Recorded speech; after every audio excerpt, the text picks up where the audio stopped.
సుఖాలతో సుగుణాల మెట్లపై నడిపించి కనిపించు అయ్యప్ప స్వామి. మకర సంక్రాంతి సజ్జోతివై అరుదెంచి మహిమలను చూపించు మణికంఠ స్వామి. కర్మబంధము బాపు ధర్మశాస్త్ర కలిభీతి తొలగించు భూతాధినేత.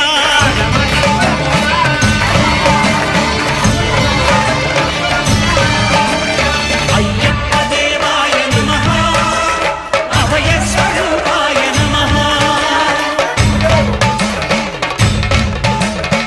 ఆద్యంతరహితమౌ నీ విశ్వరూపం, అజ్ఞానతిమిరము నణచు శుభదీపం.